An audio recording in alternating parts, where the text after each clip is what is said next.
I guess this can only go one way from here, right? And that's downhill, right?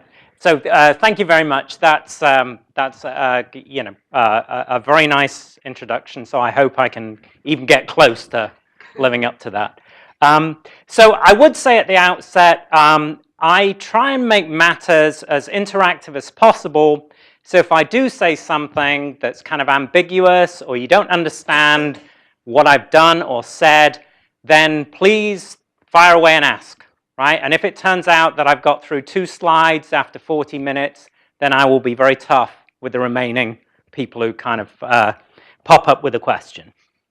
Okay, just before I start on the talk proper, which is, as Michael says, it's about the notion that we're trying to outsource a lot of our memorizing onto digital objects. I want to just have a quick plug for 2 other areas where I'm actively pursuing research. And the first area is online communities, which is, I guess, like a lot of people are interested in that. One of the things that we think is missing from this area is there's a lot of empirical study, but what's not really been tackled is that the majority of online communities fail. So according to our own statistics, something like, by some moderate criterion, something like 85% of online communities fail. And there are 2 reasons for that. One is technical and the other is social. And what we're interested in doing is trying to build, I guess, kind of tools, dashboard type tools, which allow designers of online communities to monitor and adjust their progress in developing a community. And in particular, one of the things we're getting very interested in is the whole focus of Web 2.0 has been on end-user creation of content, but 5 minutes on Facebook would tell you that what a lot of people are doing now is they're just sharing links. So it's more about curation than creation. And we're very interested in the process of how, in online communities, you basically kind of manage and re-refer to and repackage existing content. So that's the direction we're going in right now. We have a bunch of tools, and this is a collaborative project with IBM. Okay, and now just on the PIM topic, I just want some breaking news, a couple of bits of breaking news here. We've got one kind of pretty funky NSA-style project going here, which is basically, show me your file system, and I'll tell you all about yourself, right? So what we find, for example, is by looking at your desktop, I can tell on classic Big 5 personality dimensions, I can tell whether you're neurotic or conscientious just by looking at your desktop, which is kind of interesting. I mean, I guess the backdrop is spooky these days, but we were just interested. This was something we'd kind of seen empirically. It was an intuition that people had, and I guess now we can kind of basically, prove that relationship. The other direction that I'm going in, which is, again, pretty interesting to me, is trying to look at the relationship between the brain, actually doing neuroscience, and looking at how we, I guess, manage our personal information. And one of the paradoxes, which Michael will be very familiar with, is that when we're operating with our personal information, we're very reliant on navigation for it. Right? That's to say we're kind of clicking through an organized file hierarchy to find stuff. And there are all sorts of in-principle reasons why desktop search, that thing at the top right-hand corner if you're a Mac user, why that's a more efficient way to do it. Because you don't have to remember, the specific location of something. You can just remember a file attribute. However, time after time, study after study, we find that people prefer to navigate. So it's something like, I guess, people search about 6% of the time. And that's interesting because that's independent of the quality of your search engine. So one of the things we're interested in was there some kind of very deep biological reason why people did this? And what we find is the answer is yes, right? So if you give people stuff to find on their personal computer, if they're searching for it, then they use the linguistic part of their brain, which is also known as Broca's area. if you ask them to find something by navigation, they use basically the animal part of their brain, which is exactly the same part of the brain that they would use if they were physically searching for an object such as lost keys. So what our argument is, knock me down right now, is kind of that the preference for this,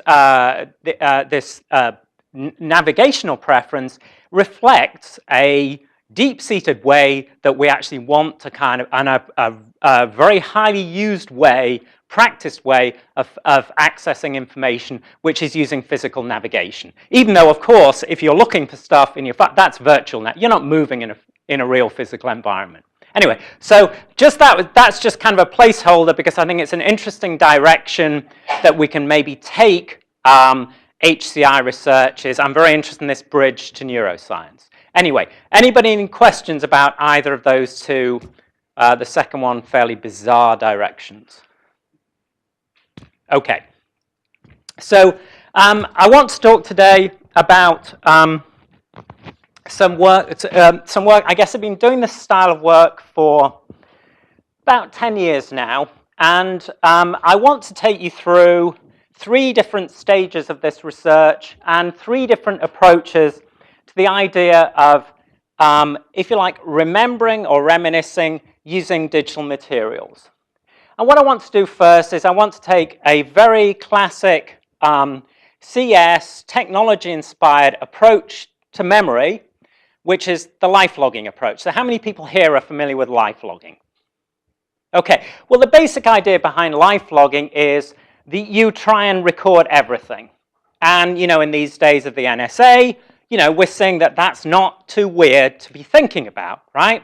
And as we move into an era of, wearable computers, sensors, maybe brain sensing, then massive amounts of our personal data will and can end up online. So the idea behind this perspective is just that we'll just be, we'll be recording massive amounts of data about ourselves, and that will mean that we basically don't forget anything, right? Because everything is recorded in some way. So that's the first perspective I'll explore, and I'll talk about some studies that we did to actually see, evaluate the truth of, with current technologies, what that kind of perspective looks like. Then I want to talk about, I guess a reaction against that, which is trying to look at situations where we don't want to remember stuff, right? And I'll explore a study that we did which led to some designs which were talking about, which were addressing the problem of, for example, if you're in a relationship, if you're in a relationship which breaks up, that might be a situation in which you don't really want to, quote, to remember everything. So we talk about how people feel about digital possessions in that context, the fact that every online song reminds you of that other person, you've got your Facebook feeds full up of, friends of that person or references to that person, you come across digital photos of that person. These are all now part of our extended memory, and that can be kind of destructive in a situation where you're trying to move on. So we talk about people's experiences, some studies that we've done looking at people's experiences in that context, and I want to present some designs for helping us kind of get through that stage. And the last thing I want to talk about is some recent work I've been doing with a system called Echo. And what we're trying to do with Echo is we're trying to promote psychological well-being by using digital data about our pasts, presenting it back to us, having us kind of rethink past events, past experiences, and seeing whether that can actually allow us to be, if you like, more mindful about recurrences of that situation, about situations that upset us, about situations that we like, and maybe take adaptive actions when we have that greater knowledge, right? So this is, I guess my big plug for this last style of work is, the NSA has basically taken a lot of personal data away from us. What I think we can do with this type of application is kind of reclaim that type of data and sort of use it to increase our own self-knowledge. And you'll see, I'll present some data about deployment of the system, and I think we've got some really striking results which show that basically we can make people a little bit happier by deploying this type of system. And I mean that in a scientific way. I don't mean that like they smile more when they used it.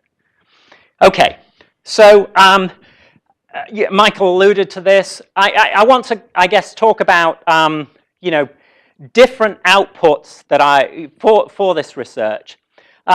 So I'll talk about new technologies that we devised to evaluate and actually improve the outputs of lifelogging, which is the kind of remember everything perspective. I want to talk about evaluations of existing technologies such as Facebook. So when we looked at the relationship issues, the issues that people had in moving on from a kind of a past relationship, one of the things that we ended up doing was scrutinizing Facebook very, very closely. So that's looking at, empirically evaluating an existing technology. And then I want to talk about some, you know, as I weave my way through this, I want to talk about different new technologies that we're trying to invent in this context. And I want to talk about technologies for impulse control. So one of the problems that people have in the context of moving on from a sort of past relationship is they kind of can't stop themselves reaccessing information about that person. So I'm going to present some designs for technologies that can kind of help you control yourself better, right? So the situation is, how do you stop yourself doing that thing?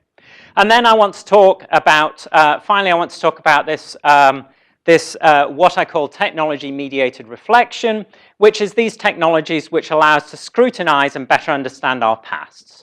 Okay, so I'll be talking about those different types of outputs as I go along. Okay, so the first thing I want to talk about is lifelogging, and I guess I gave you the kind of T-shirt slogan version of it. So basically, the lifelogging vision says, what if we could automatically save records of every single bit of information we ever touched, every event we experienced, our reactions to those events. So, you know, like sensors that do, you know, pulse or skin conductivity, that's emotion detection. There are a bunch of, you know, startups that are selling that type of technology now. So we have potentially all this information. You know, one way of thinking about it is it's like a Facebook timeline on steroids about ourselves, all this extra information. So what if we had access to all that information? Wouldn't that be a good thing? Because, quotes, we would never forget anything. So I photoshopped that. I'll just be clear about that. That is not a member of the royal family behaving that way. Okay, so the idea behind this is that we have a complete and accurate digital record.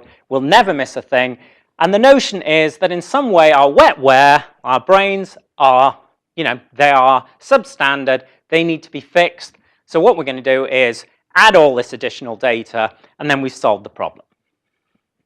Okay, so I just want to talk about one study and a couple of pieces of technology in this context. And so we asked this basic question, which I guess now in the era of Google Glass, this stuff was done about 5 years ago, is becoming more pertinent. So the question you can ask is, excuse me, what happens if we have amazingly rich records of our everyday lives? Can we actually remember more stuff? And if so, how do we do that kind of thing? I'm not going to talk about ethical questions in this context. I'm happy to talk about those afterwards, but that's not really what I major on. Okay, so we did a study with SenseCam. How many people here are familiar with SenseCam? Right. Okay, so it's basically a product that was developed by Microsoft, and it's a sensor-driven camera. So you wear it here around your neck. I'll show you outputs in a minute. It's got a fisheye lens, and it takes an image every time there's a change in light, there's a temperature change, or there's a motion change. So basically, if I walked out of that door, it would sense my motion, take a bunch of images. Then, if I stepped outside, the light would change, another image would be taken. And what the result of this usually is, if you're wearing one for, let's say, you know, normal, I guess about 13, 14 waking hours, you've got about 7,000 images, right? Depending on your activity level. You know, it can be as low as 3, but, you know, around 7,000. And what we did then was, because this is like prehistoric times, we separately, this is a Garmin GPS, but we wanted to co-index it to location. So we've now got images that are basically co-indexed to location. So we know where you were when an image was, when a photo was taken. So I'm just going to show you what the outputs are like. So I'm going to show you this, and then I'll ask you kind of what you think was going on, right? But this is the output. Remember, it's a fisheye camera. It's worn around the neck.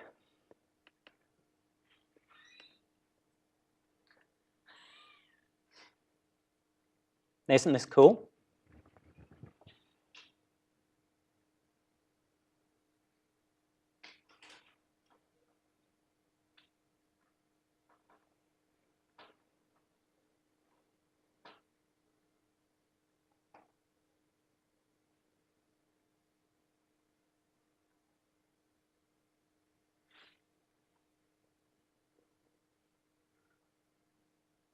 Okay, so let's see how much you know. That's a view into somebody else's life, right? Obviously, she agreed. Oh, gave one away. I was going to ask you the gender, but you could have all told me that, right? Because how do you know that person's female? The bracelet on. The bracelet, yeah. Anything else? Shoe shopping. Shoe shopping, right. I guess there are. We could think of an account by which that was a guy, but unlikely. Do both, right? Yeah, right. Okay, anything else that you can say about that? Where did that person live? Did they live here? No, Europe. London. Okay, any more ideas? There is a, you could have told more precisely yet. Netherlands? No, close. London? Yeah, London, okay, that right. So she's actually biking on the left side of the road. So there's only one solution to that particular conundrum, right? Yeah, so anybody want to tell me anything else about that person that you saw that was interesting? Lake place. Good, how do you know that? The peer she was hanging out with. Oh, I guess, yes, right. So they liked a drink, right? Because they had two separate, two alcoholic drinks in that time, right? Greek food, you wouldn't have got that. That's reversed. But anyway, so what you can see with this technology is potentially, just with this kind of sensor-driven camera, like something that you could have with Google Glass, you know, you've got these apparently, amazingly, very, very rich records of what's going on. So anybody, any questions about that? Yeah. But it seems really limited usefulness unless you can actually process the information. Right? Okay, let's come to that. Hold that thought. Okay, so our question. So we basically built an interface where you could kind of fast forward and stop through your day, right? And our questions, our research questions in deploying that, and I'll show you some other interfaces to it, are: does this type of life logging help memory? How does it help? So questions we can ask are: can people remember more events from their past? Can they remember more details? Then we can ask a question. You see, one of the things that I think a lot of people get wrong about, quotes, digital memory is that these are kind of external indices. They are cues to help us remember. These aren't the memories themselves. So said a different way, you might have forgotten that you went out to dinner with that person, but just seeing that image might actually remind you about it, right? So that's a cue to help you remember. It's that the digital stuff is a cue that will actually engender or improve your memory. So I'm sure you've all had the experience of, you know, looking at old photos with a friend or a family member, and you know, you're in the photo, you have no memory of it, right? But you know you must have been there because you can kind of see yourself in the picture, right? So there's this reconstructive element which these types of technologies bring. So the other thing we're interested in is people's emotional reactions to seeing these types of pictures. So classically, you think about social settings, photo sharing is a classically social exercise where people, you know, it engenders positive emotions and bonds between friends and family members. Okay, so we did a study where people, they wear the SenseCam, they have the Garmin, they wore it for 2 weeks, and 5 weeks later we tested their recall, and we used the classic we had 4 different interfaces because we're interested in various different types of ways that you can actually represent the information. So this is me with wetware. So one control condition is I get no technology. Another condition for retrieval is we're going to ask you a question about what you remember in a day. All you have is GPS information. Another setting is the top one there called snaps. All you have there is just those images that I showed you with a way to kind of fast forward and stop through your day. And then this is a combination of those two, whereby you can basically click on a location, you can see the image, right? So we've co-indexed those two, right? And we ask the question, you know, how do those different type of interfaces, how do they promote recall? So the basic question we ask people, we ask them about a particular half day. And this is a typical question that's used by psychologists to probe how much people can remember about past incidents. So I might say to somebody, what did you do? Where did you go? And who did you meet on, you know, whatever, instantiating that Monday morning, December the 16th, which is a day for which they have data. Sorry, half day for which they have data, right? And then when they've told the story, right, so they can use the technology if that's the condition they're in. If they're in the wetware condition, they just have to try and remember. And then we ask, once they've done their recall, we ask them a question which is, you know, did you literally remember it, right? Did you see it in your mind's eye? Or is it this situation like the one I told you about, the old photographs? Is it one where you see the thing and you kind of know that you must have been there, you can kind of infer that that's an event that you participated in, but you don't actually literally have a memory of it. So, for example, that person might see themselves in that restaurant, they might see their hands there, and they might know that they were there, but they don't have, you know, they don't have the feeling, they can't see that event in their mind's eye. And the last one is, you know, like playing guesswork. And then we give them a simple linear scale where we ask them to rate their happiness, you know, how they felt, you know, when they saw that sequence of images associated with that particular event. That's right. What you feel now about that event. Okay, so the thing that we're looking at then is the number of events where an event could be for you guys going to class, you know, driving the kids to school, going out to lunch, and then events can also have attributes. So we're scoring the raw number of events and also you know, these attribute properties of them. Okay, so in this setting, whatever technology or condition you're in, you know, it could be one of those four. Yet as long as you like to look at your life log or other, you know, if it's GPS, to look at that log. And the question we ask ourselves is, compared with wetware, how many extra events do you think you'll be able to recall? So this is a group exercise for all of us.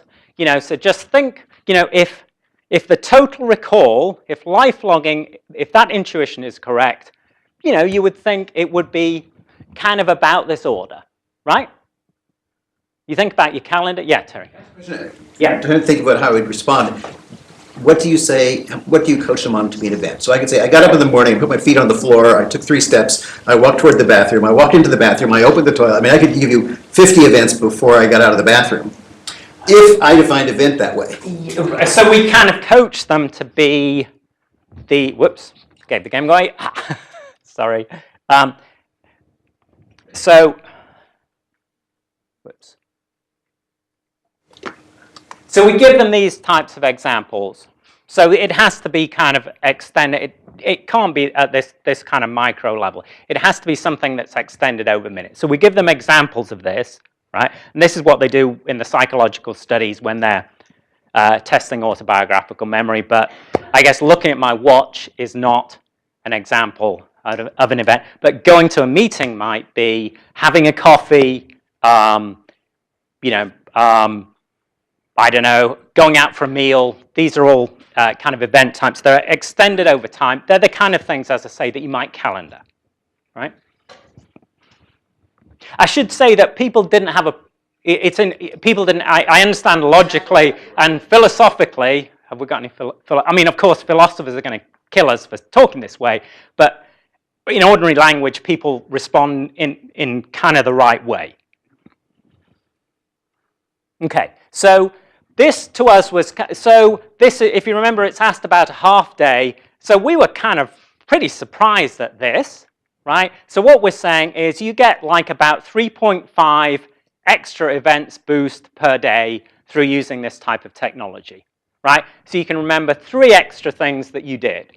And what's kind of very interesting to us down here is that that's not statistically significantly different. So just looking at a bunch of images is no better than, just, trying to remember it, out of your own head. And I should say we're not alone in doing this. Abby Sellen's group also got very, very similar results when they ran a very similar study. So what's going on? Why is this so bad? Why don't we get total recall? Ideas?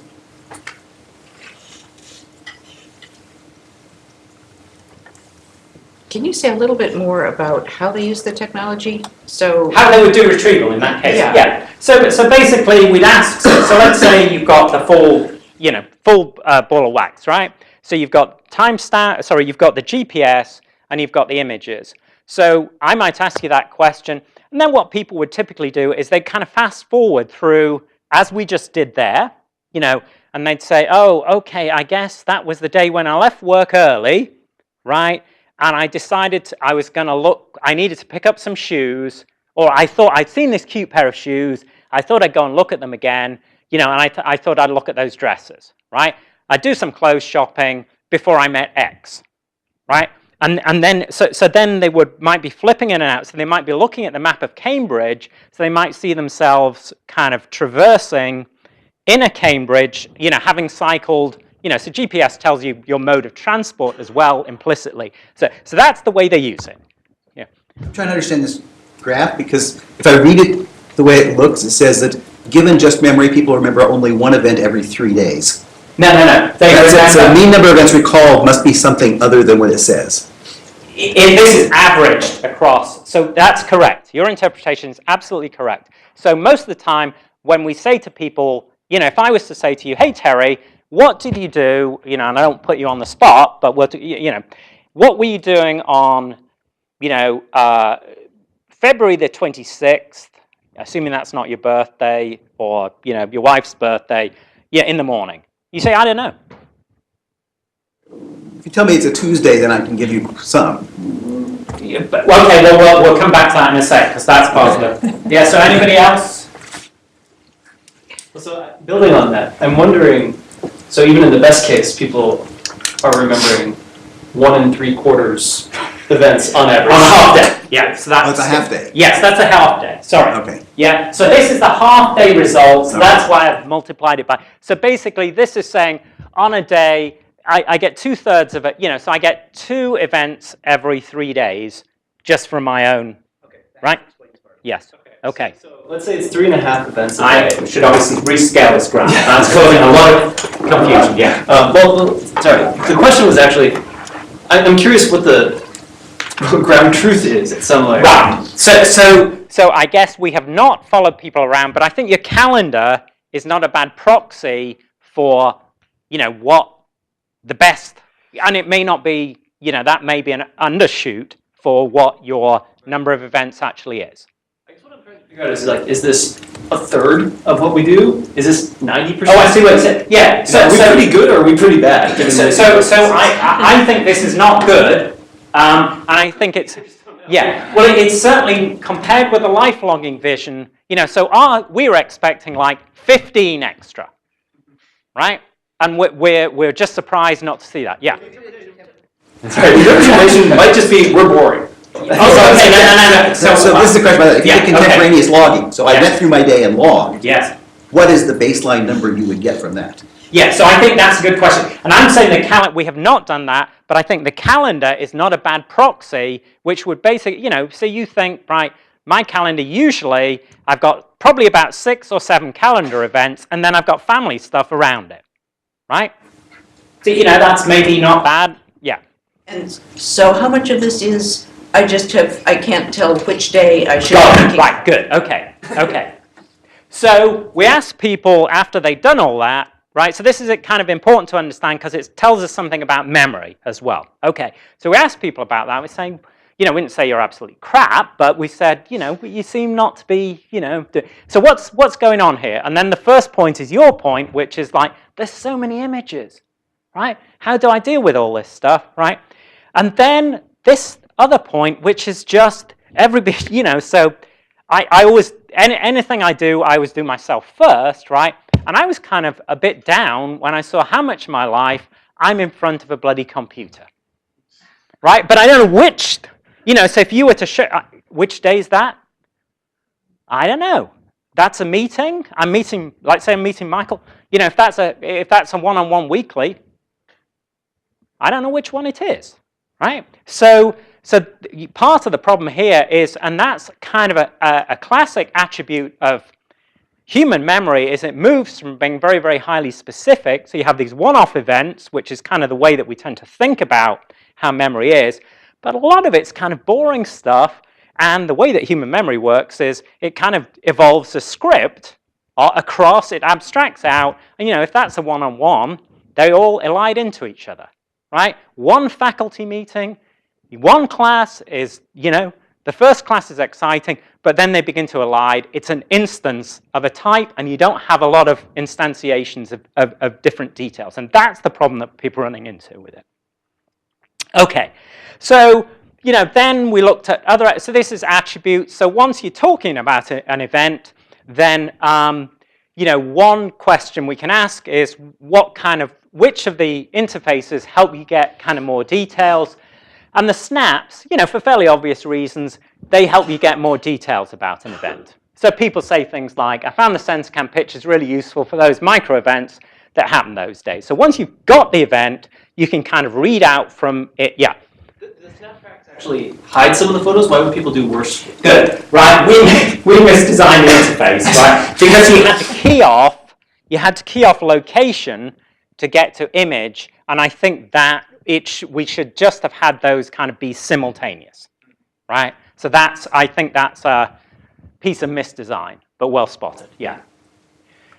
Okay, and then this other question I talked about earlier, which is this recon. So we basically say to people, you know, remember this thing is like, did you see it in your mind's eye, or were you kind of guessing it, right? And so what we see, reconstructing it. So you look at that thing, you say, what must have been happening?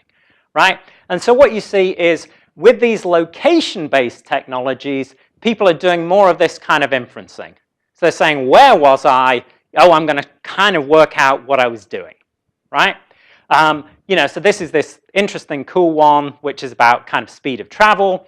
Snaps made me remember. Snap tracks and tracks, those location-based, maybe figure out something which must have happened in a particular way. For example, I must have gone home by taxi. Right, so this person, they're used to seeing those pins spaced in a particular way because they walk or take a bike, right? And suddenly they see themselves doing these traversals of distance very quickly, so they make an inference, right? And they've got an image of themselves inside a car, so they sort of see that. Okay, and then we also, and this is completely consistent with the psychological literature, which says that if you can see something in your mind's eye, not all memories are actually visual, but a lot of autobiographical ones are, there's emotion associated with them. Organic memory, that's the, you know, that's wetware, was useless. I could have no emotional attachment to those memories, but the tools, especially snaps, I guess meaning images across both conditions, were very good at reviewing accurate memories. So people kind of feel more positive about these things. Okay, so this is kind of, I'm going to terminate the first part of the talk. So what I'm trying to argue here is that a rich record doesn't necessarily guarantee total recall. And part of the problem is that a lot of these images can be confusable, and that might relate to kind of the habitual nature of our lives. That these memories are often reconstructive. So that's, say, you're using the digital as a set of cues to reconstruct, and these pictures are very evocative, right? Now, I don't really want to go into a big technical digression because I kind of want to move on to the next conceptual point, But one of the questions which I guess you over there, I don't know your name, I'm sorry, we're talking about how can we process these. And in particular, one of the big problems is overgeneration, right? So I want to talk really quickly about two ideas. One idea is co-indexing by attention or user action. So here's a simple example, and Michael will be totally familiar with this because it's like the one technical idea I've ever had, which is like, if somebody takes a note or somebody takes a picture, we can infer actively that they're interested in something.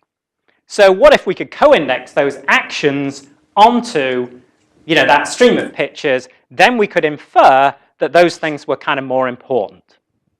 So that's one way.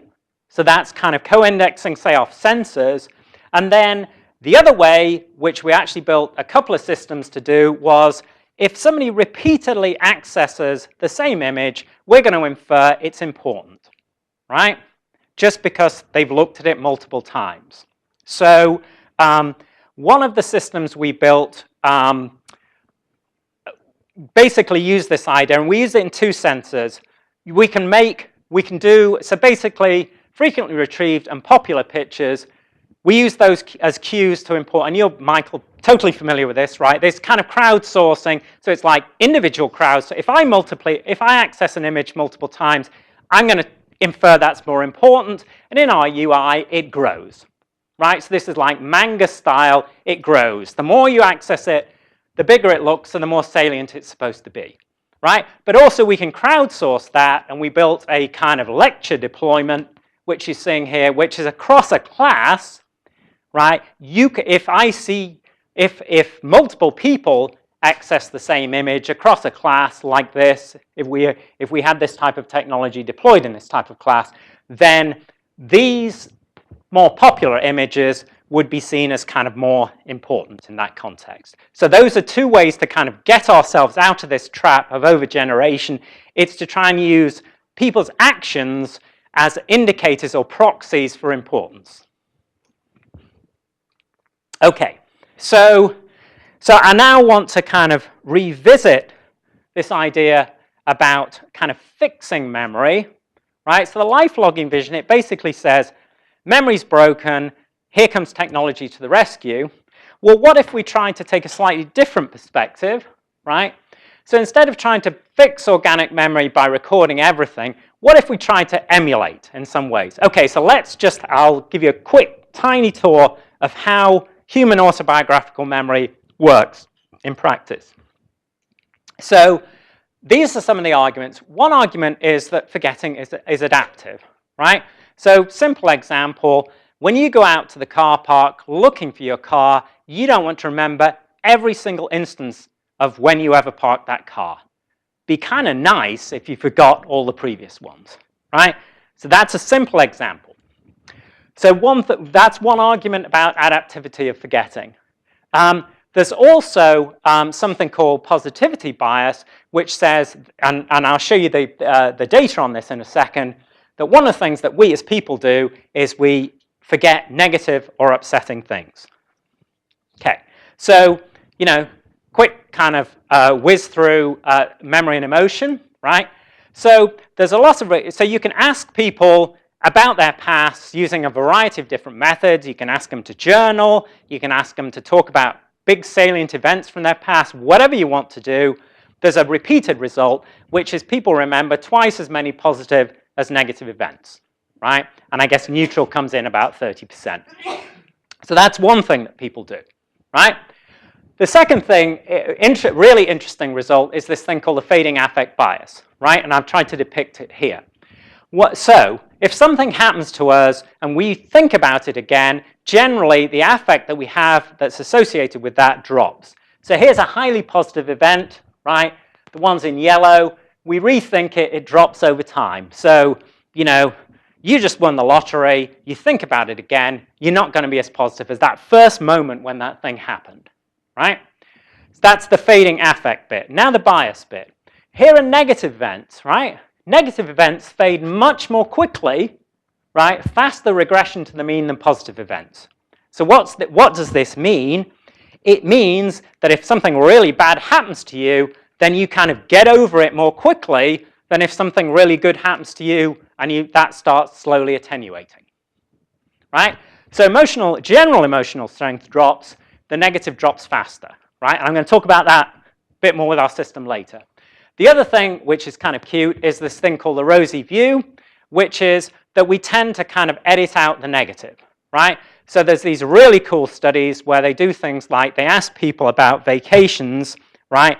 Both at the time and afterwards. So they would have people logging a vacation and they'd have them, on the plane, right? And so what people's accounts say on the plane, so let's say we're going to Disneyland, right? On the plane and people saying things like, there's this really fat person next to me. God, their elbows are really poking into me, right? At the time. So you say, what's your affect like right now? And they say it's about a 5 on a scale of 1 to 10, right? I'm looking forward to being there, but this is a pain, this flight, right? You ask them about that part of the trip afterwards, it's a 7, right? So we edit out, so you ask Disney World or whatever, right?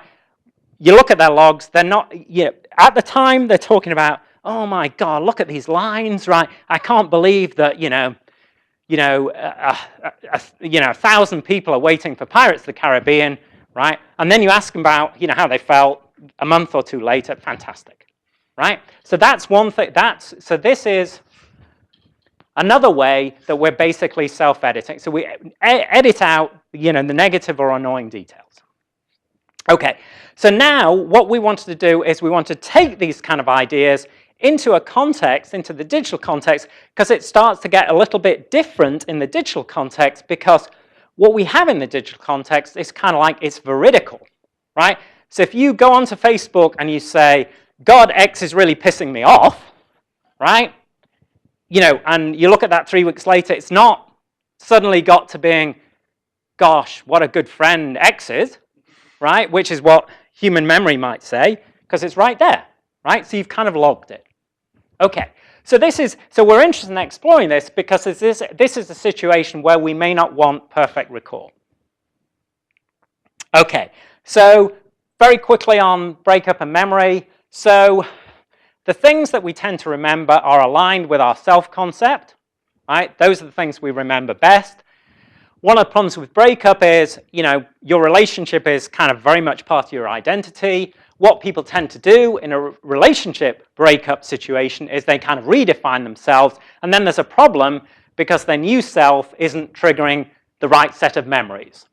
So, as a British person, I love this idea. There's this mechanism which is called selective repression. As a British person, we never want to talk about negative stuff. We just never bring it up, right? So that's the mechanism that's been argued is helpful in this context.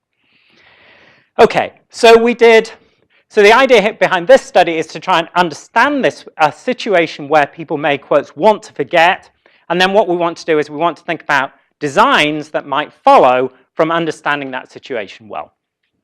So we have 24 digital natives, so these are people who are kind of living online, and they had to have experienced a recent breakup following a long-term relationship.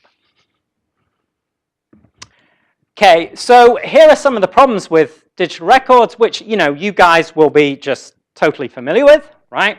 So there's a bunch of stuff that we have, on our personal systems, which is like super evocative, right? So we've all got personal, whether this is on, when I say personal, I mean it could be on the cloud as part of our account, right? But music's very evocative, we've got our personal photos, and obviously stuff we do on the social networking site, it's all kind of, it engenders emotions. The other characteristic of it is, it's kind of ubiquitous, that's to say we're always kind of encountering it, right? So it's, it's part of our stuff. You go into Facebook, you see this, you go into your file system, you go into your email, you're constantly being reminded of significant people in your life, right? The other thing is most people's stuff is not particularly well organized, so it's kind of hard to compartmentalize stuff if you actually wanted to do that. The other thing, final thing, is kind of highly available, right? So people, we found out, have very different strategies on this, right? So you can unfriend, right? But if you choose not to unfriend, then it's very, very easy these days to find out exactly what your ex is doing just with one click, right? And we did have people in the study who would unfriend people and then they would go to their friend's house, log into their friend, you know, they say, I need to look at your Facebook account because you're still friends with my ex, and then they'd look. Right? So the problem is this information is just so much more accessible. Okay, so, you know, life's now online in a serious way. So in this situation, we're often one click away from highly upsetting information. So, you know, people say, I miss him, his uploads on Facebook make me feel hurt. What hurts are pictures with his new friends and experiences because I can see him, but I can't talk to him, right? And we know there's a bunch of stuff on Facebook and relationships which says Facebook's very misleading because there's no context for posts, right? Stuff goes up and you don't know the context. So there's a lot of misinterpretation. Then this point I already made, that it's very easy, because our personal stuff is a mess, it's very easy to accidentally encounter highly upsetting information. There are some songs that recall feelings from that period, I listen to them, and this hinders moving on. Pictures always make me remember a good memory, so I try not to look at them at all, because good memories also link to a bad memory. Okay, so that was, then we started looking at what people did with this stuff, right? And we found, you know, crudely, that there were 3 ways that people dealt with this situation. So some, you know, and you can maybe think about people's real life strategies to relationships. So we got 3 types. You know, some people like, it's over, they try and trash everything immediately. Then there are some other people who keep everything, right? And we'll talk about how they deal with it. And then we've got people who are kind of more, I guess, strategic about when and what they delete. So I'm just going to talk through those people, right? You know, so some people, they just say, it's over, right? Having photos on my phone and computer did cause me to feel sad, but I immediately removed them all after the breakup in order to move on, right? Of course, there are problems with this, right? You know, because, you know, if you immediately delete everything about a relationship, you're kind of, at the time you might feel it's like a negative event, but when you think back, when you kind of got through it, you can't kind of write off 3 years of your life. You can't say there was nothing valuable there. So when people feel better about it, they want to salvage something, but then they've trashed everything. So people say, some books and music will continue to remind me of him. I can keep those because I felt it would not be productive for my attempts to move on. Now I wish I'd kept them. Okay, so here's the other type, right? I kept everything, right? And this can be quite disruptive. Pictures hindered my moving on. When I looked at them, it would make me remember him. I just try not to look at them, but at the very beginning of the breakup, I looked at them frequently. Those possessions didn't help me, right? So this is the kind of immediate accessibility problem. Okay, and then we've got the, I love this, I just love this, right? So then we've got some people who are kind of thinking about it, right? So then they do this kind of, you know, technical stuff where they might create a hidden folder. They might kind of, and this is a problem, you know, if I want to find all the stuff about X and put it in one location, that's a tricky thing to do, right? So I deleted all the message, I backed them up, I put all the digital material into a file, I set it as hidden, right? People might hide stuff on their old phone. And then this is getting to be super interesting, right? So they appoint gatekeepers. So they might give them the memories, they might give them the USB or the old laptop or whatever and say, don't let me have that, right? Kind of interesting. So we'll come to the designs in a minute, but that's kind of starting to get really interesting. Okay, so then the selective people are doing something in between. I actually had a little cleanup there, deleted a bunch of emails I had from her, cleared all her stuff off my computer and deleted my number from her phone, but I kept her photos. Someday I might want to revisit some of the times we share, just not right now. Yeah? I guess an obvious disposal strategy would be to have a time limit, right? So yes. Yeah, so right, exactly. That's great. Okay, so just wanted, we have not built these systems, but actually, anybody here know Kill Switch? So Kill Switch is like a startup that says it's for the deleters, right? So you sign up, and the idea is, you know, I'm not sure technically how it does it, because I think it's a really difficult problem to say, find me all information about X, right? And then harvest it in a particular place and trash it, right? So I could see within the scope of particular applications you could do that. But anyway, this is the way this product, yeah. Is this on my laptop, or if like you and I are together and then you break up with me, I can kill switch like your No, you can't kill, so you can kill your own possessions or your own accounts, which, and it's a product, I mean, it's being sold, but it's the usual, I don't know whether it does, because I can't technically work out how it could do what it's kind of projected to do, right? I mean, certainly not completely, right? So you could see if you'd labeled all your photos in the right kind of way and, you know, been very good about tagging, then it would have a chance, but, you know, I just don't see it somehow. Anyway, but that's, so one idea which, you know, which is, I guess you could partially get there, is to start thinking about technologies like entity recognition. You know, so could you kind of extract references to that person, you know, and names, you know, and collect all that stuff together. I guess the technologies I found more interesting, the designs I found more interesting in this context were along the lines that you were suggesting, which is once you kind of got a lot of that stuff together, which, as I say, is kind of a difficult technical problem in and of itself, there are things that you might want to do to kind of stop you immediately accessing it, right? Because one of the things that one person talked to us about was like the drunken phone call, right? And this, you know, so it's like you have the contact number, you know, you're in a poor state emotionally, you can't stop yourself, right? So what these types of designs might do is if all that material is in a location that's kind of, you have a timeout, right? So you could set some parameter which says, you know, I'm not, you know, I may express a desire to do this, but I can't execute on it for 24 hours, right? Till I'm sober, for example, right? So that might be, or, you know, you could have the gatekeeper, which is that person owns it, and we have to have a chat before, you know, it has to be an exchange of info before they'll kind of give me, you know, the key and I can get in. The other one was physical distance, which is that you could, which some people did, which is they took that laptop and they put it in a physically different location. So all those things might cause, you know, might help you do the impulse control by making it really difficult to kind of follow through on this kind of self-destructive urge.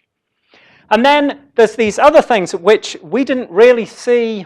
I mean, I guess those kind of selective disposers. So a lot of the, I guess, the relationship literature talks about the need to kind of extract and process aspects of that, you know, set of possessions you had together.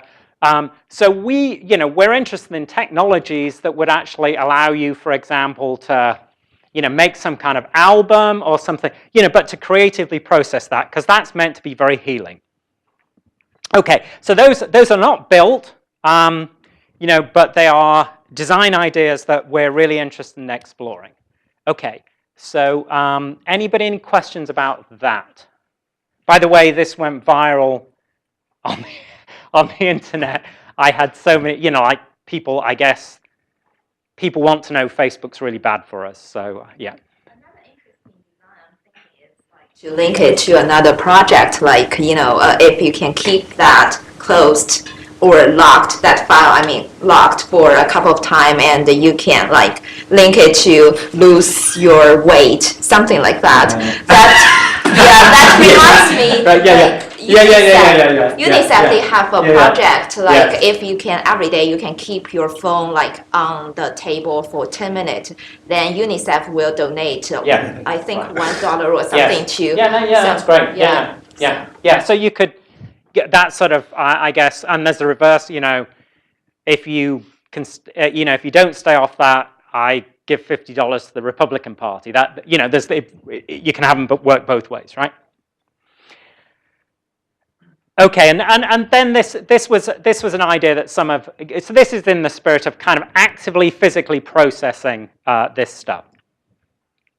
Okay, and then the last thing, which I guess Facebook weren't very responsive to, was, you know, so at the moment, you know, what Facebook is kind of weird. I mean, it's a friends site, but it's not a good site for managing your relationships through, because there's no notion of kind of tying your stuff together to another person's, right? So people talk about a lot of problems where they're really private, personal stuff was under somebody else's control. And so we had ideas that you might actually have, like, you know, there'd be a special area of Facebook which was about, you know, close relationships, which for relationships which were moving positively could be used for celebration, right?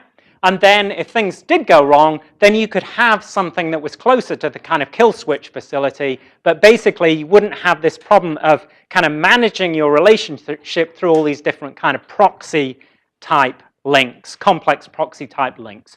Anyway, I did not get much traction in conversations with Facebook about that. Okay, so this is a different approach. I talked about the value of adaptive forgetting, distinct strategies for disposal of digital possessions, and some design implications for doing digital disposal. Okay, so the last thing I want to talk about today is some recent work we've been doing on, I guess, reflection, which is kind of trying to think deeply about digital records and how this relates to well-being, excuse me. So we're trying to, so I guess there's this whole quantified self movement, which is like, have data about yourself, understand yourself, right? So we're in this area, but what we want to do is we want to provide ways to use these types of personal records to kind of better understand ourselves. So let me talk about, and we're interested in the emotions realm, right? So one of the problems that we have as people is this problem that we call emotion pattern detection, right? So, you know, so let me show you this example. This is from one of our users who used our system for about a year, and this is her days of the week, right? So what this shows you is that she's pretty happy on a Monday, she's terrible on a, I guess this, no, that's Sunday, this is Thursday, right? So she gets sadder during the week, but you won't be too surprised about that, but she didn't know it, right? So that's an example of an emotional pattern which these types of systems are actually going to yield up to us. And I'll show you a few more of these kind of things later. So what we can do, so as I say, in our lives, the connection between things that happen to us, things we do, and our emotional reactions are quite complex.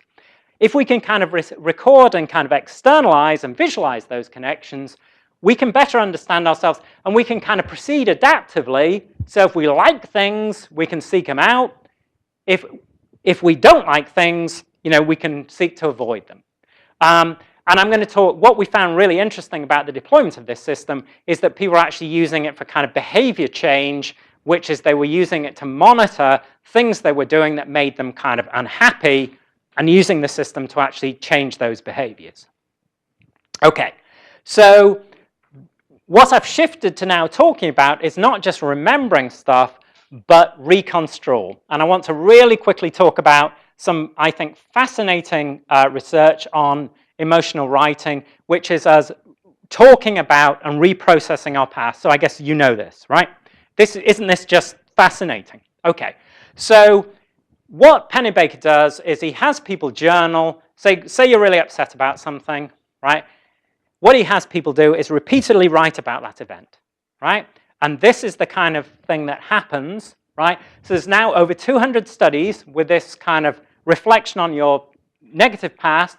So what the effects you get are reduced medical visits, improved immune response, better grades, re-employment, reduced absenteeism, increased subjective well-being, increased working memory, right?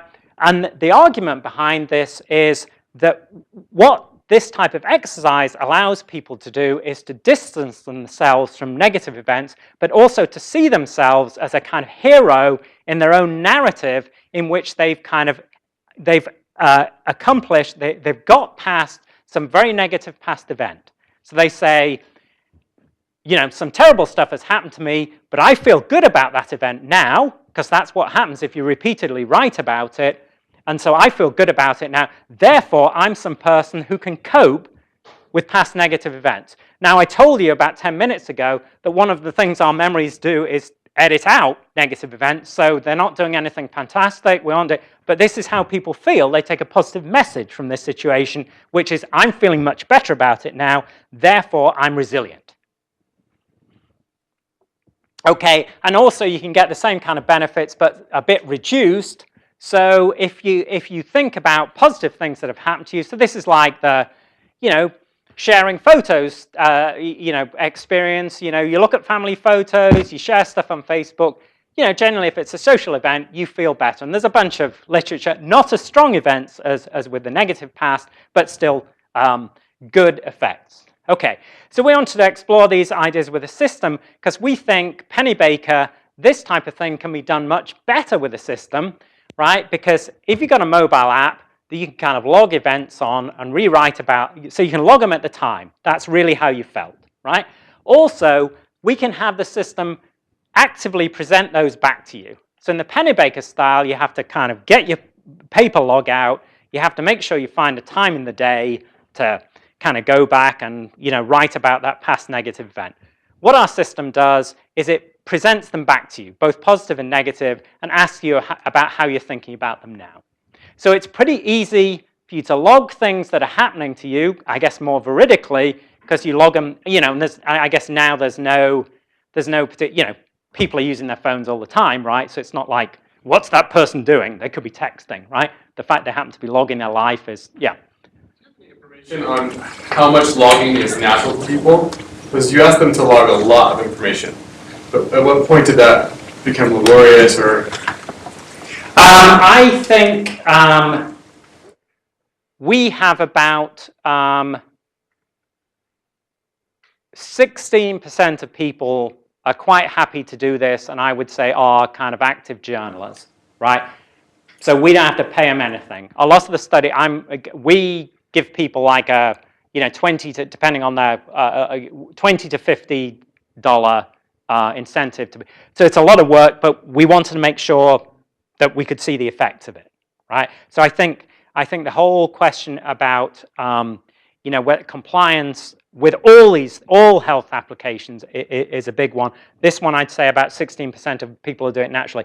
What's really interesting to me is there's a kind of paradox because I can at our exit interviews, people are saying, "Tell me how great this system is." I say, "Do you want to keep it?"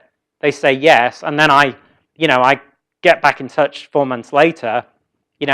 I can make them happier objectively. They think they're happier. They stop using it, right? But that's human. We all know there's a bunch of things we can do to, be better people and healthier people, but we don't do them, right? Okay, so what you basically do is, and I'll put these are both free, downloadable, Android, iPhone, right? I'll finish with those links. I'd love, if you want to use them, fantastic. Okay. You journal any daily event, you emotionally rate it, we just play it back to you, so this is, one of our long-term users, one event from you take a photo, evocative too, event from 3 years ago, so she can now reflect on that one, 2 years ago, 1 year ago, 1 month ago, right? So you're just logging as many, most of our long-term users, they're doing like 2 or 3 a day. And then, forever, however long, we've got some not very clever algorithm which presents stuff back to you, which is normally like a month later, a year later, because there is something to kind of calendar cyclicity. Okay, so let me just, you create an entry this way, take a photo. I want to get to the data, and I'm a bit concerned about time here. So let me just whiz through. So what we did was a kind of a classic intervention study. We measure people's well-being, using standard scales. Then we have 3 different conditions. Record and reflect is our ecosystem. Record is we just have them record events. That's you don't see them back. And then we have a bunch of controls which were an absolute pig to run, but I don't really want to get into. So recorders, that's what they're doing.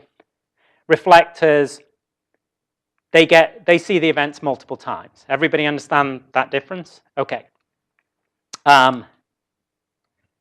So these are the well-being scores, and all of these groups, surprisingly to us, both recorders and reflectors, they improve their subjective well-being, and the controls are flat. I can show you that data in a sec if you're interested. And then we did textual analyses of the logs, which they shared with us. So everybody gets a chance to edit their logs and share or not share, because this is private stuff. And then we did textual analysis, because we wanted to see what were the kind of ways that people were talking about their emotions that were kind of correlated with improvements of well-being.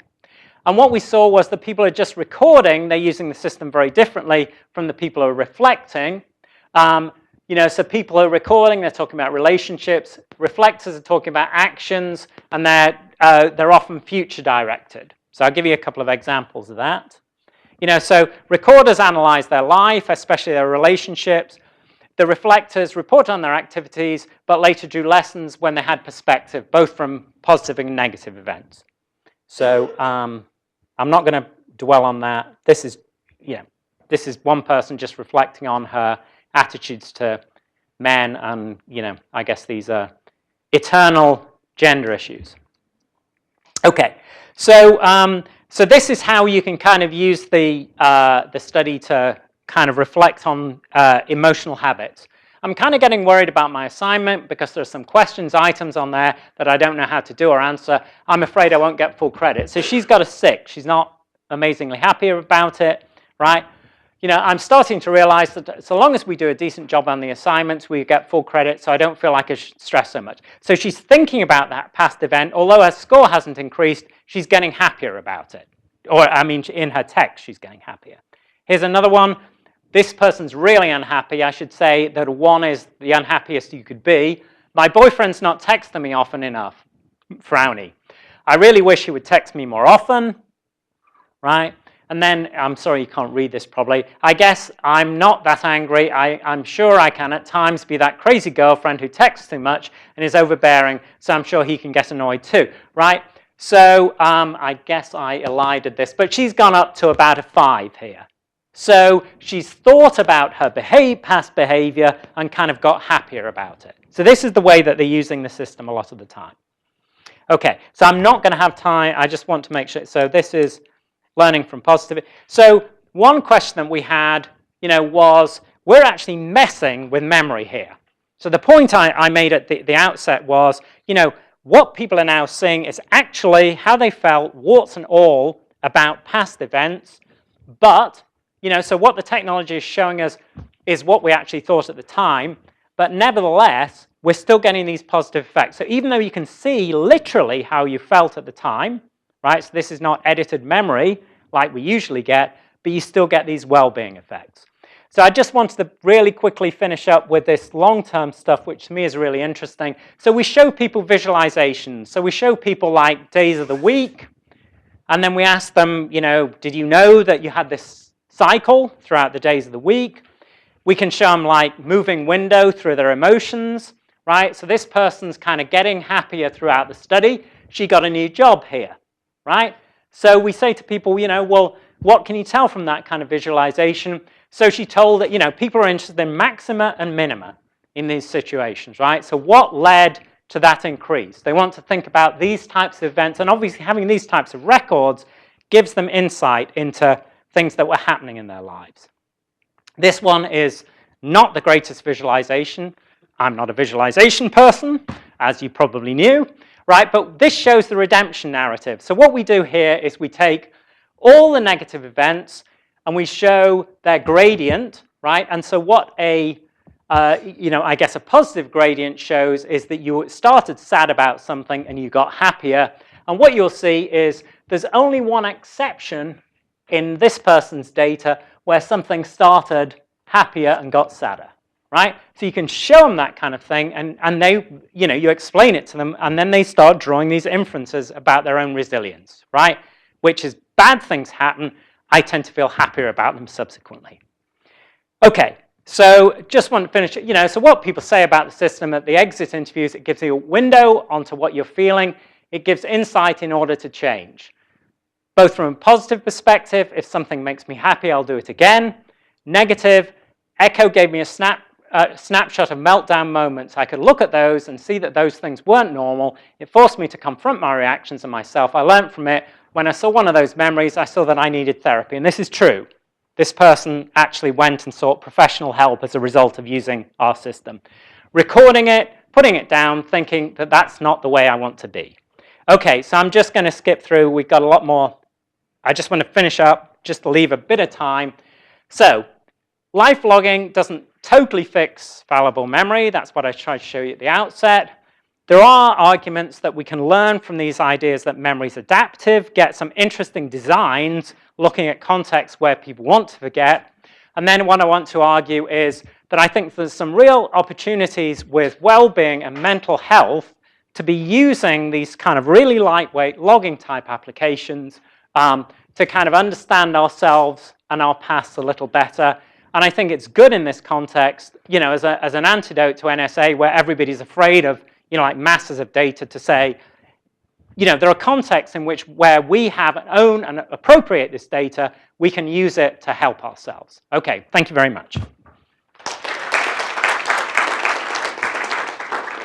Okay, so those are, I just want to thank those people who've collaborated on various of these projects. And then, as I say, the Echo stuff now, you can download it free. And if you like it or you hate it, let us know.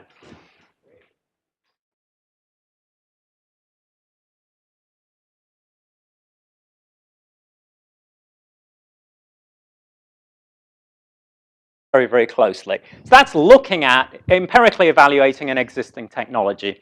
And then I want to talk about some, you know, as I weave my way through this, I want to talk about different new technologies that we're trying to invent in this context. And I want to talk about technologies for impulse control. So one of the problems that people have in the context of moving on from a sort of past relationship is they kind of can't stop themselves reaccessing information about that person. So I'm going to present some designs for technologies that can kind of help you control yourself better, right? So the situation is, how do you stop yourself doing that thing? And then I want to talk about, finally I want to talk about this, what I call technology-mediated reflection, which is these technologies which allow us to scrutinize and better understand our pasts. Okay, so I'll be talking about those different types of outputs as I go along. Okay, so the first thing I want to talk about is life logging, and I guess I gave you the kind of T-shirt slogan version of it. So basically, the life logging vision says, what if we could automatically save records of every single bit of information we ever touched, every event we experienced, our reactions to those events, so, you know, like sensors that do you know, pulse or skin conductivity, that's emotion detection. There are a bunch of you know, startups that are selling that type of technology now. So we have potentially all this information. You know, one way of thinking about it is it's like a Facebook timeline on steroids about ourselves, all this extra information. So what if we had access to all that information? Wouldn't that be a good thing? Because, quotes, we would never forget anything.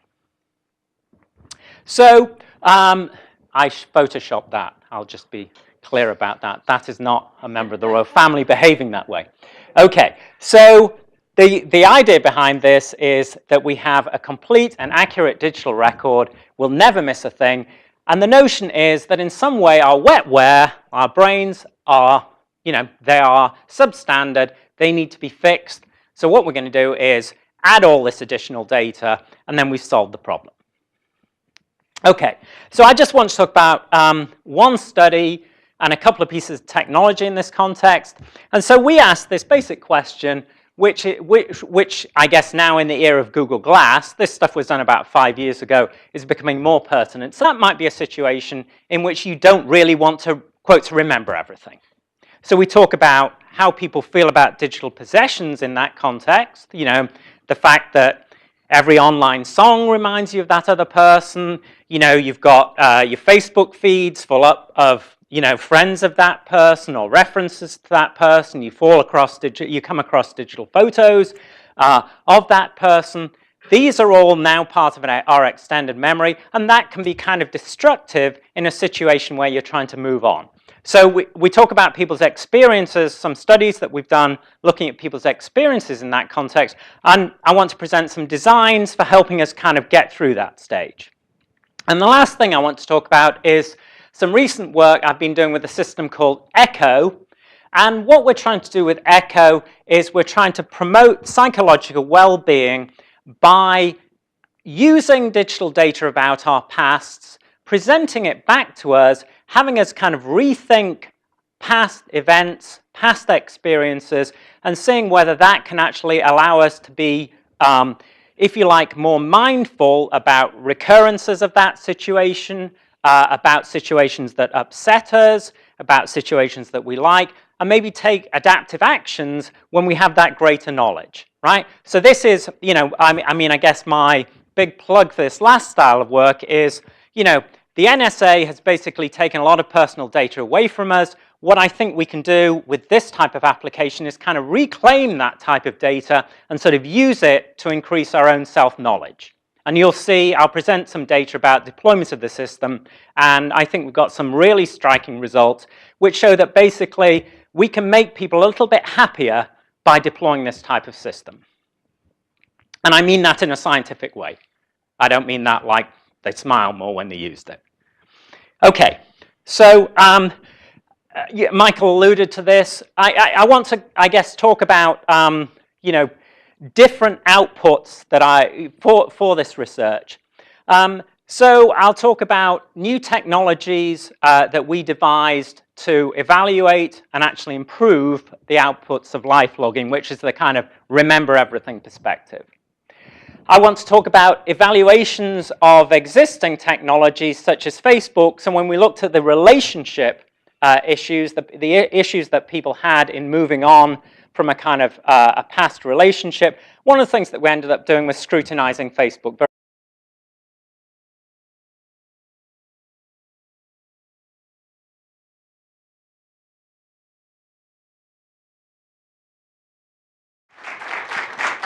I guess this can only go one way from here, right? And that's downhill, right? So thank you very much. That's you know, a very nice introduction. So I hope I can even get close to living up to that. So I would say at the outset, I try and make matters as interactive as possible. So if I do say something that's kind of ambiguous or you don't understand what I've done or said, then please fire away and ask, right? And if it turns out that I've got through 2 slides after 40 minutes, then I will be very tough with the remaining people who kind of pop up with a question.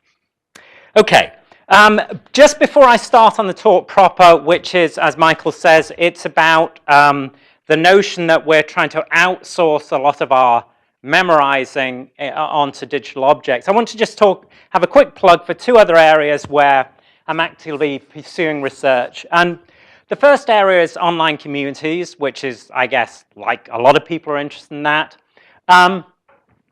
One of the things that we think is missing from this area is there's a lot of empirical study, but what's not really been tackled is that the majority of online communities fail. So according to our own statistics, something like, by some moderate criterion, something like 85% of online communities fail. And there are 2 reasons for that. One is technical and the other is social.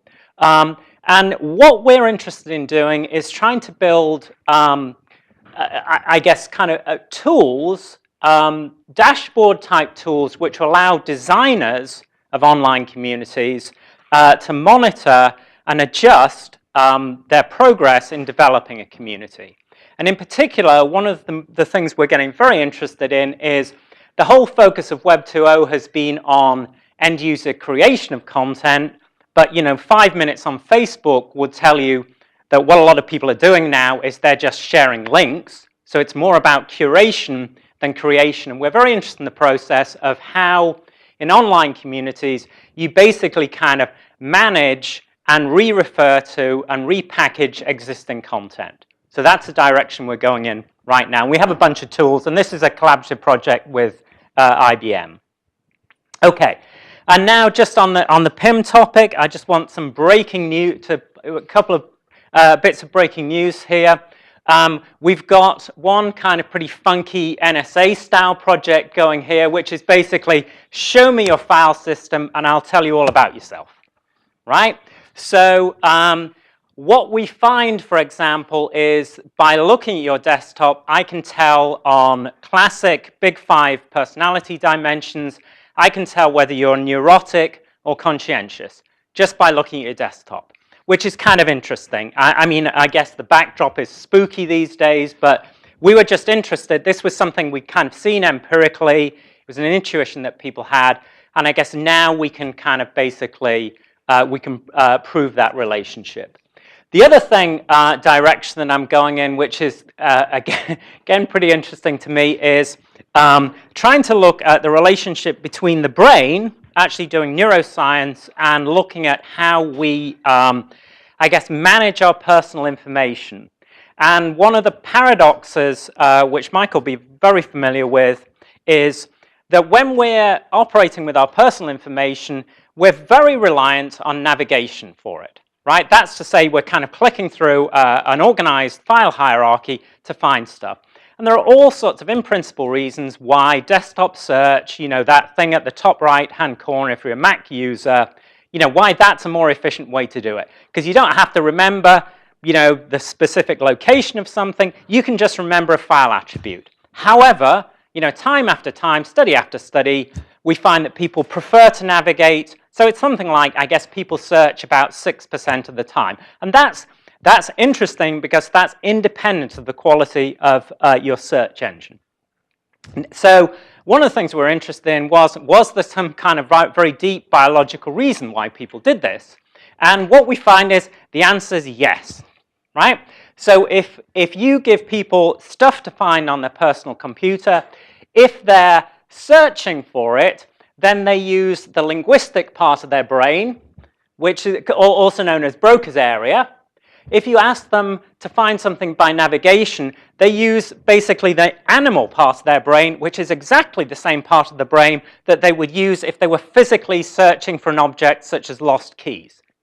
So what our argument is, you know, and, you know, knock me down right now, is kind of that the preference for this,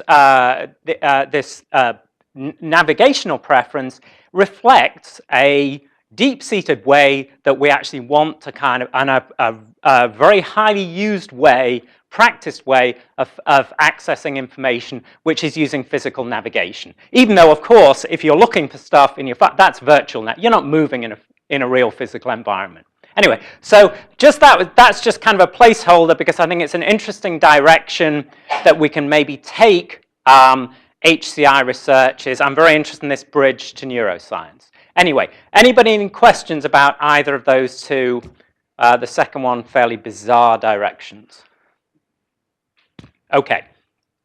So I want to talk today about some work. I guess I've been doing this style of work for about 10 years now, and I want to take you through 3 different stages of this research and 3 different approaches to the idea of, if you like, remembering or reminiscing using digital materials. And what I want to do first is I want to take a very classic CS, technology-inspired approach to memory, which is the lifelogging approach. So how many people here are familiar with lifelogging? Okay, well, the basic idea behind lifelogging is you try and record everything. And, you know, in these days of the NSA, you know, we're seeing that that's not too weird to be thinking about, right? And as we move into an era of, you know, wearable computers, sensors, you know, maybe brain sensing, then massive amounts of our personal data will and can end up online. So the idea behind this perspective is just that we'll just be, you know, we'll be recording massive amounts of data about ourselves, and that will mean that we basically don't forget anything, right? Because everything is recorded in some way. So that's the first perspective I'll explore, and I'll talk about some studies that we did to actually see, you know, evaluate the truth of, with current technologies, what that kind of perspective looks like.